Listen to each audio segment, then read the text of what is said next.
mengenai tentang sunat ya, atau khitan. Bahasa syar'inya dikatakan adalah khitan. Karena khitan itu adalah qat'u kulfum dikatakan. Qat'u kulfah.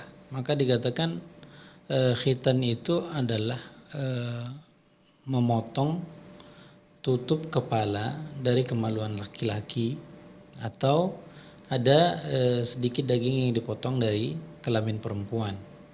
Nah, ini secara hukum dikatakan maka jumhur para ulama mengenai tentang khitan ini adalah dihukumi wajib bagi laki-laki. Jadi bagi laki-laki itu secara hukum mau tidak mau dia harus dikhitan, ya kan? Kalau perempuan maka secara hukum dikatakan sunnah, disunnahkan, dianjurkan untuk dikhitan. Untuk faedahnya dikatakan salah satunya adalah mengurangi tingkat syahwat yang berlebihan. Nah, bagi yang kemudian belum dikhitan sampai dewasa, apakah kemudian adanya kelainan seks? Allah Ta'ala bimsawab, akan tetapi dikatakan, maka kata Ibnu Qayyim rahimahullah bahwasanya batasan dari khitan itu adalah sampai dia balik. Maka diharapkan Bapak Ibu sekalian yang rahmatullah subhanahu wa ta'ala, maka hendaklah mensegerakan khitan. Biarpun kalau kita lihat misalnya sunnah khitan ini adalah sunnah pada zaman Nabi Ibrahim alaihissalam, pada mulanya syariat ini. Maka kemudian kalau kita melihat Nabi Ibrahim alaihissalam di khitan, bagaimana ketika dijelaskan dalam hadis Rasulullah dikatakan ketika dia berusia 80, berusia 80 tahun. Jadi apakah kemudian kita mengambil sunnah Nabi Ibrahim dari segi usia juga? Tidak. Ya kan? Kita 80 tahun mungkin nggak mungkin bisa. Kalau kita 80 tahun mungkin sebagian sudah wafat. Sudah wafat. Maka tetap saja sunnah khitannya diambil dari Nabi Ibrahim. Kemudian kita melihat bagaimana praktek Rasulullah SAW. Nah, maka dikatakan kapankah usia untuk dikhitan itu? Dikatakan maka dikatakan bahwasanya Rasulullah SAW dikatakan mengakikah Hasan dengan Husain dan mengkhitannya. Maka dikatakan bahwasanya Rasulullah itu pada hari akikah itu, hari ke-7 Hasan Husain ketika setelah dari kelahiran diakikah kemudian dikhitan.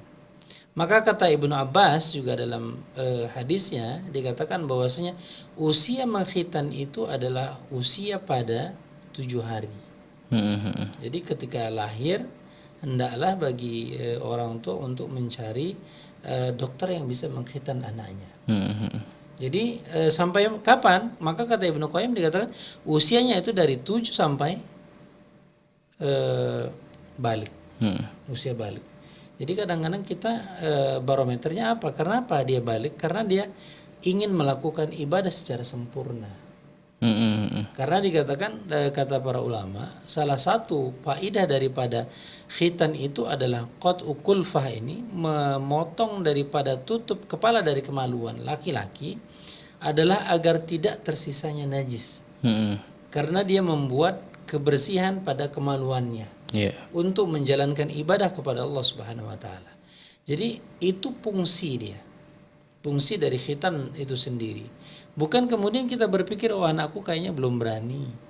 Anakku belum tumbuh besar. Atau di usia 7 hari tadi itu orang tuanya yang khawatir. Nah, maka itulah sunnah yang kemudian yang dilakukan oleh Rasulullah, oleh para sahabat dikatakan. Maka mereka melakukan dalam rentang waktu 7 sampai dengan balik. Nah itu dia, kalau kita katakan balik itu laki-laki pada usia berapa? Ya pada usia mungkin dia setelah selesai dari bangku SD misalnya. Sudah masuk kepada SMP. Jadi jangan terus menunda masalah khitan. Ketika mampu kita lakukan pada usia-usia yang masih cepat, usia 7 hari, usia 1 tahun, usia 3 tahun, maka lakukanlah. Jangan menunda sampai besar. Kadang-kadang mohon maaf ada yang sampai SMA. Jadi ini masalah yang terlalu sakral pada orang-orang Indonesia. Allah Ta'ala. Baik, Masya Allah.